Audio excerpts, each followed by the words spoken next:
Can you talk to me a little bit about what it was like to get on set and shoot with the old costumes, the old hairstyle, and recreate that magic from a long time ago?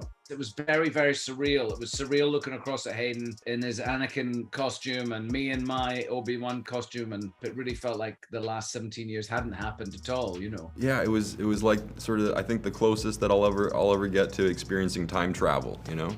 Right. Amazing, amazing.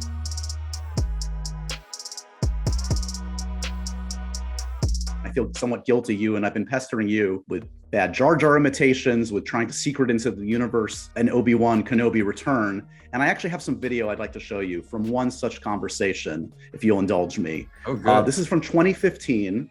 Let's take a look at this short clip. Since people have been pestering you about Obi-Wan and the new Star Wars films gearing up, have you had any conversations about a Star Wars film with Still anybody? waiting for the call. Truly? Seriously, You wouldn't be lying to me. No, I wouldn't lie to you, no. Okay. I would give you some code. No, I'm not able to answer, but literally I have heard nothing.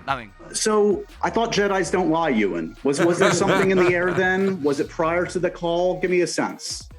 I don't know, one way or another. It's an impossible situation to be in if your employer, Disney, says you can't tell anyone you're doing the show, and you ask me, it sounds like you're doing the show.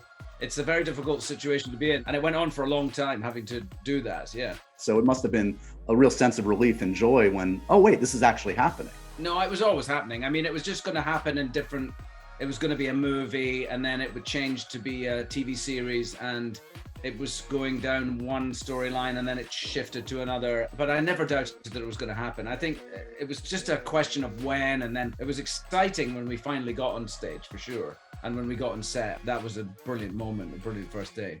I'm curious, like when you're in that costume, Hayden, like are there things you can't do that feel incongruous to the Darth Vader mystique? Like, can you not lean against the wall casually? Can you not drink coffee with the helmet off? Like, is that discouraged? Does it just feel wrong to kind of like not be in the guise of Darth Vader when you're in that costume? Trying to take a sip of water requires a very long straw, and, you know, bathroom breaks are a bit of a challenge. There's sort of a cumbersome quality to being in the suit when you're not actually filming, but yeah, good fun, you know. This is a unique opportunity to ask some what I consider burning questions about the Star Wars universe, and I enlisted my 9-year-old nephew for some help. So if there are any of these questions you don't like, just blame him. Don't blame me, please. Okay, it's all on Dylan. What's a better name for a child, you think? Anakin or Obi-Wan?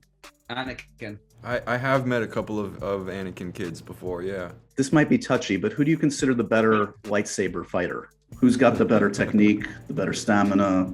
I was always trying to keep up with Ewan. Ewan kind of set the bar. He had another film ahead of me too, so he had the experience that I didn't. But yeah, I was always trying to keep up with Ewan. No, we were totally well matched, I would say. I think Yoda is the best swordsman of all. That goes without saying.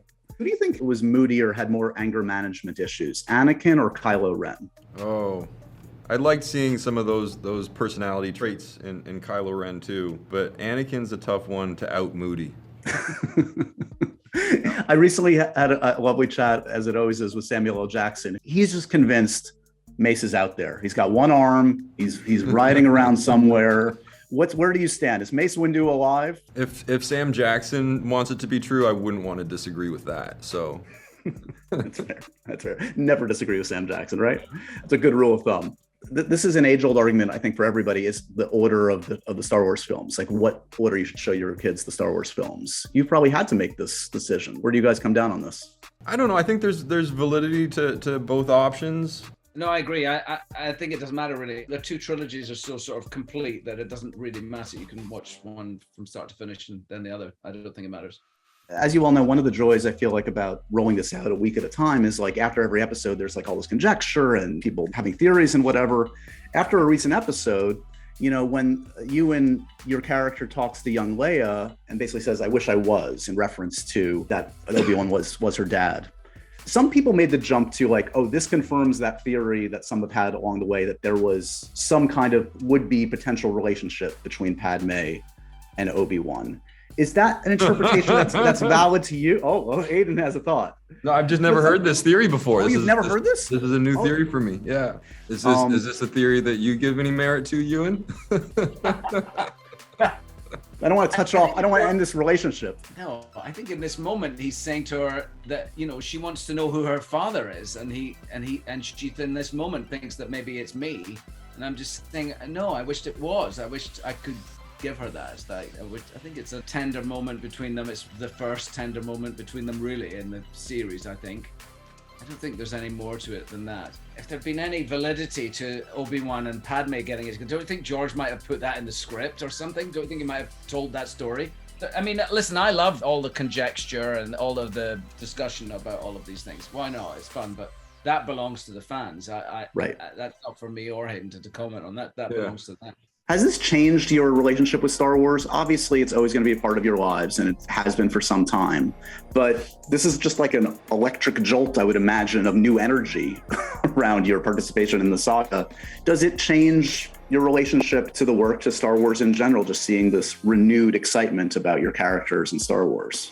I love it. I'm very happy that we've had a chance to bring these characters back, but also to spend time back in the Star Wars galaxy. It was just so thrilling, and to do it with Deborah Chow, who's really a talented and brilliant director, and we were lucky to have her direct all of our episodes, and she's really inspiring to work for, and was just a great joy, all of it, really. It's been amazing to work with Hayden again. It's been a long time since we did that, and it's a beautiful thing to come back to work with someone you love and respect so much.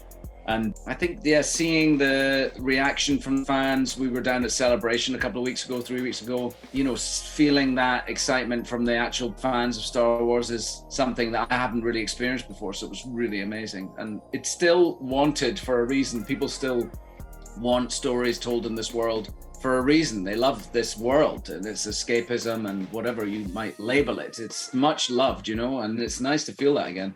And for you, Hayden, I would imagine an aspect of it also is like the surprise of it all. That, like, they would be able to even figure out a way to bring your character back. I would imagine that's part of it. I mean, if you would have asked me, 3-4 years ago, I would never have guessed that we'd be sitting here chatting about this. It's just been an incredible opportunity and so exciting, to get to be a part of this project, to get to work with Ewan again, and to feel the support from the fans has been incredibly meaningful.